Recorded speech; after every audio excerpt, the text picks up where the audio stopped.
నమస్తే. ఇక తెలంగాణ రాష్ట్ర రాజకీయాలు రోజుకో మలుపు తిరుగుతా ఉన్నాయి. ముఖ్యమంత్రి గారు సభకు పోయి అక్కడ ఘాటుగా వ్యాఖ్యలు చేస్తా ఉన్నారు.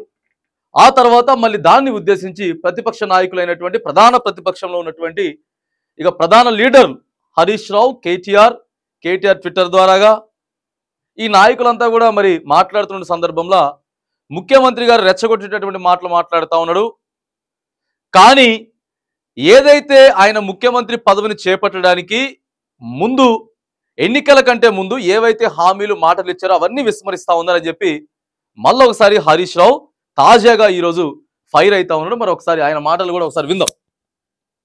ఇది రాష్ట్ర ప్రభుత్వం చెల్లించాల్సిన అప్పు, రాష్ట్ర ప్రభుత్వం కట్టాల్సింది, రాష్ట్ర ప్రభుత్వం గ్యారంటీగా తీసుకున్నది. రాష్ట్ర ప్రభుత్వం కడుతున్నటువంటి అప్పు 4,26,000 మాత్రమే. ఈ 4,26,000లో కరోనాలో కేంద్రం చెప్తే చేసిన 27,000 కోట్లు ఉంది. డిస్కామ్ల అప్పు రాష్ట్ర ప్రభుత్వం తీసుకున్న 9,000 కోట్లు ఉంది. కేంద్ర ప్రభుత్వం గ్రాంట్ గా ఇవ్వాల్సిన బదులు అప్పుగా ఇచ్చిన 2,500 కోట్లు కూడా ఇందులో ఉన్నది. అన్ని కలిపితే కూడా 4,26. కానీ అసెంబ్లీలో 685 అంటావు, 7 అంటావు. ఇది తప్పు అని నేను నిండు శాసనసభలో కూడా చెప్పిన. ఇక అప్పుల గురించి మొత్తం మనకి కేంద్రం నుంచి ఎంత వస్తా ఉన్నది, ఈడికెళ్ళి మనం కేంద్రానికి ఎంత ఇస్తా ఉన్నాం, మన అప్పులు ఎంత ఉన్నాయి, ఇక వాటన్నిటి నుంచి కూడా ముఖ్యమంత్రి గారు కనీసం దాని మీద కూడా క్లారిటీగా లేకుండా చెప్తా ఉన్నాడని చెప్పి హరీష్ రావు చెప్తున్నాడు. ఎవడైనా నేను దివాలా అంటే రాష్ట్రానికి పరువు ఉంటుందా, పరపతి ఉంటుందా? రాష్ట్రం యొక్క పరపతిని నువ్వు దివాలా చేస్తున్నావు. ఎవడని చెప్పుకుంటాడా? లేనిది చెప్తాడా? ఉన్నది చెప్పాలి. లేనిది కూడా అంటే బీఆర్ఎస్ పార్టీ మీద బురద జల్లబోయి నువ్వు తీసుకున్న గొయ్యిలో నువ్వే పడుతున్నావు. కన్ను తెరువు. ఇప్పటికన్నా పరిపాలించాల్సింది 5 ఏళ్ళు నువ్వు కదా. రాష్ట్రం ప్రతిష్ట దెబ్బతీసి, రాష్ట్రం ప్రతిష్ట మసకబారే విధంగా చేసి, లేని అప్పులను చెప్పి రాష్ట్రం దివాలా తీసిందని నువ్వు చెప్తే జరిగే నష్టం రాష్ట్రానికి, పరిపాలించే నీకు కూడా నష్టం జరుగుతుంది. రాష్ట్రం యొక్క గౌరవం దెబ్బతింటది. లేస్తే నువ్వు కేసీఆర్ ను వల్లించకుండా నువ్వు బతకలేవైంది. నీకన్నా రోగమా శాపం ఉందో నాకైతే అర్థమైతలేదు.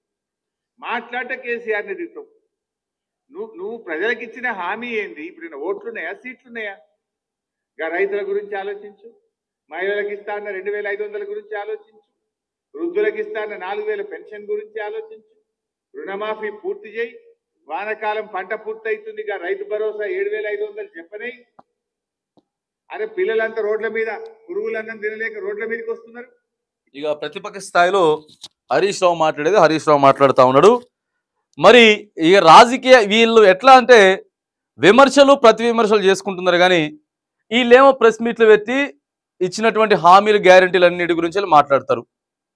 మరి ముఖ్యమంత్రి గారేమో ఆయన సభలో మాట్లాడుకుంటా రెచ్చగొట్టేటటువంటి వ్యాఖ్యలు చేయడంతో పాటు మరిగా మేము ఇంకా రాష్ట్రాన్ని ముందుకు తీసుకుపోతా ఉన్నాం పలు విధాలుగా అని చెప్తా ఉన్నారు. కానీ మనం మళ్ళొకసారి చెప్తా ఉన్నాం, మనం ఏదైతే ఓట్లు వేయించుకొని ఇప్పుడు ప్రతిపక్ష నేత ఆయన కూడా మేనిఫెస్టోనే చెప్పిండు. ఇప్పుడు 2,500, రైతు భరోసా, రైతు రుణమాఫీ, పెన్షన్లు పెంచుతామని ఇవన్నీ చెప్పినాం. కాబట్టి అవన్నీ కూడా నెరవేర్చాల్సిన బాధ్యత ముఖ్యమంత్రి గారి పైన ఉంటుంది. మరి హరీష్ రావు కూడా ఈ రేంజ్లోనే ప్రెస్ మీట్ పెట్టి మళ్ళీ వాళ్ళకి ఒకసారి కూడా గుర్తు చేయడం, మళ్ళీ ఒకసారి ధ్వజవతి నువ్వు కేసీఆర్ ఏ రోజు కూడా కేసీఆర్ని గుర్తు చేసుకోకుండా ఉండలేవని చెప్పి మరి ముఖ్యమంత్రిని మాత్రానికి ఒక రేంజ్లో మాత్రానికి విమర్శలు గుప్పించడం మనం చూస్తా ఉన్నాం.